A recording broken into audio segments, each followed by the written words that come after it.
not something that you ever want to be a part of.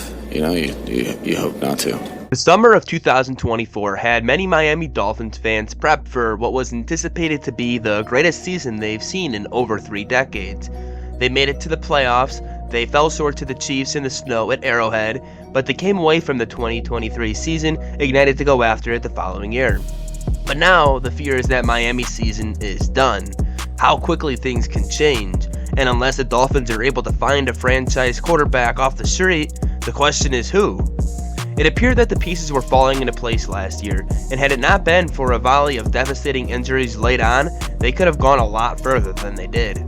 Knowing they were onto something, few teams were more engaged than the Dolphins over the summer in settling their stars with fresh contracts. They signed Jalen Waddle to a 3-year extension. Head coach Mike McDaniel quickly followed with his new deal, taking him through the 2028 season, and Jalen Ramsey got his new deal right before the opening weekend of the season. But no contract had greater implications than that of quarterback Tua Tagovaiola, whose NFL career, up until this point, has been turbulent to say the very least. He's battled adversity since he went down the first time at Alabama, since facing multiple career-threatening injuries, including the very same hip injury that derailed the legendary Bo Jackson. With a busted hip and a broken nose, Tua's future fell into uncertainty, and his eventual landing with the Miami Dolphins was enough of a comeback story in itself. He posted a workout to all 32 NFL teams mid-COVID outbreak, with quarterback coach and ex-pro Trent Dilfer a firm advocate for the talent Tua possessed. Miami had slumped into irrelevance prior to his arrival. Pennington and Henne led to Ryan Tannehill as the franchise quarterback, but at the tail end of that tenure fell flat, followed by more underwhelming mediocrity with Jay Cutler and Ryan Fitzpatrick. Tua brought a new lease of life to the Miami Dolphins. There was a buzz around the fan base with a highly touted quarterback finally set to make his mark. But even after his arrival, nothing seemed to be simple for the kid. The franchise dabbled with the idea of signing Deshaun Watson and then Tom Brady, as well as floating the name of Aaron Rodgers around briefly. The previous coaching staff was never settled on Tua, and it was only when Mike McDaniel arrived as the offensive-minded head coach of the future that the tables turned. 2023 was just a taster of what Miami was capable of, only limited by the availability of their stars. They steamrolled the early goings of the season, including the 70-point onslaught against the shell-shocked Denver Broncos team just weeks into the year. By early December, they were 9-3, boasting the league's most impressive offense with an unfathomable amount of speed throughout the unit. And that's when things started to crumble. Miami had multiple injuries across the offensive line. Teron Armstead battling to stay healthy all season, and without him in the line was a serious trouble. Center Connor Williams missed the late weeks of the year, and the depth was in tatters. But the real problems stem from the defense. Jalen Phillips went down with a torn Achilles in New York, Bradley Chubb tore his ACL only a few weeks later, and by the time they reached the playoffs, the only pass rusher they had was Melvin Ingram, who they'd signed off the couch in the past couple of weeks of the season out of pure desperation. Taking zero pass rush into Arrowhead Stadium against Patrick Mahomes is never a good idea, no matter the weather. And now Miami had crashed and burned without posting any serious threat to the Chiefs or the AFC playoffs as a collective. But the roster was close, it just needed to be healthy. Mike McDaniel was as deserving of a contract extension, given the Dolphins had the most powerful offense in football, but a change was deemed necessary on the defensive side of the ball. In something of a surprise, Miami let defensive coordinator Vic Fangio go, instead opting for Anthony Weaver from the Baltimore defensive staff. Weaver was going to come in and install a similar defense to the one that he had made the Baltimore Ravens such a terrifying unit in previous years, having learned and applied his knowledge as the coach of their defensive line.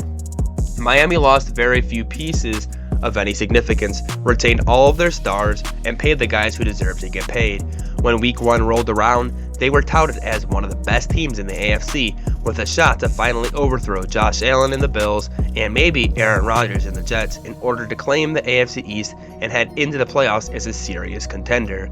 Week 1 wasn't the prettiest, but a tremendous second-half rally from both sides of the ball handed them a win over Jacksonville.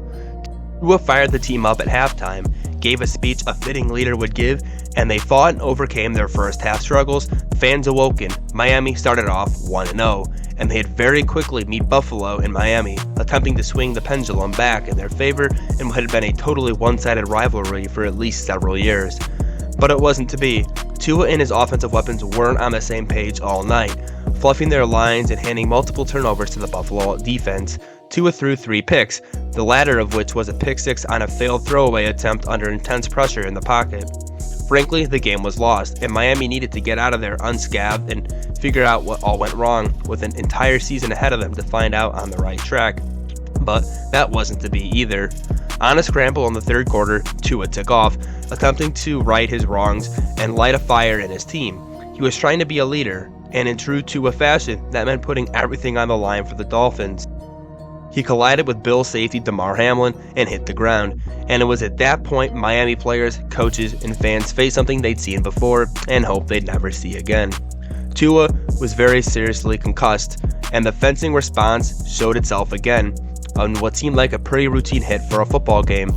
This time though, unlike that time against the Bengals a couple years ago, Tua was able to stand and walk himself off the field and into the locker room to an ovation from the crowd.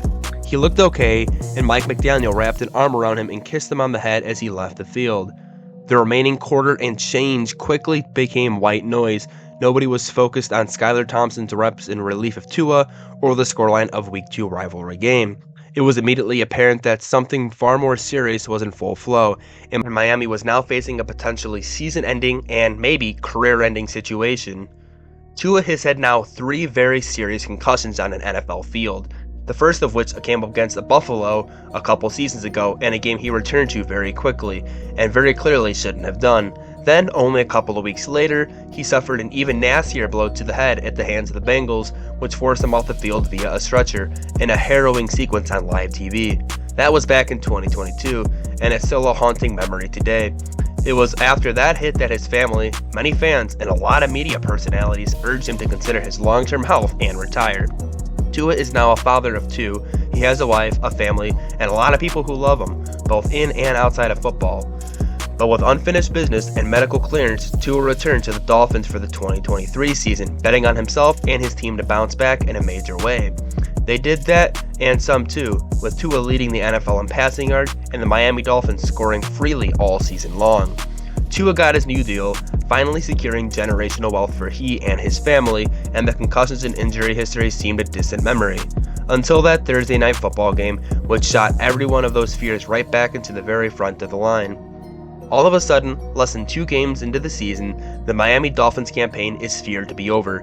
Depth at quarterback was a concern going into this year, especially with the offense so perfectly tailored to Tua's strengths and a unique skill set that very few around the league possess. Skylar Thompson is expected to take over as a starter going forward, but the fans' base confidence in his ability to lead a playoff caliber season is low to say the least.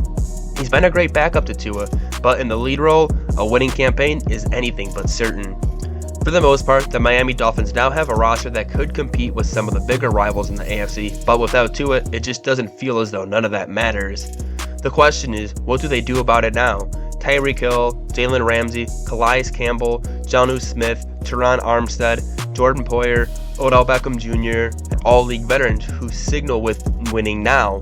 Miami added veteran presence and spent their money extremely well over the summer, but both those guys are not going to be around forever, and the window to win with all of them at their peak is right now. So who do they turn to? Graphics, of course, of a Tom Brady jersey swapped into a Miami Dolphins uniform quickly re-emerged on social media, while murmurs of various trades grew louder.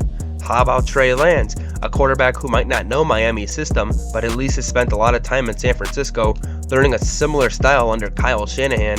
Mike McDaniel spent time with Trey in the Bay too, and with Dak getting paid in Dallas, his time doesn't appear to be coming anytime soon in a Cowboys uniform. Of course, then there's Ryan Tannehill, currently a free agent, Joe Flacco in Indianapolis, Jameis Winston in Cleveland, heck, maybe even Matt Ryan out of retirement. None of those are particularly thrilling options, but maybe is serviceable with a great roster around them. Or does Miami rip it all up this year and embrace a temporary lull in order to retool around a new quarterback via the draft? That will depend on Tua's situation and whether he does or doesn't return to the football this season at all. If he opts to consider taking a break, sit the year, or even potentially retire, these are very real questions to consider in Miami. Tyreek Hill would have a very significant trade value, and at 30 years old, he wants to win and win now. There are several assets the Dolphins could and probably should consider moving if the season is in fact lost, and I understand that it's only 2 weeks But in reality, to compete with Patrick Mahomes, Josh Allen, Lamar Jackson, whoever else in the AFC, you have to have fairly highly talented quarterback play to lead your franchise. So is acquiring draft capital the worst thing?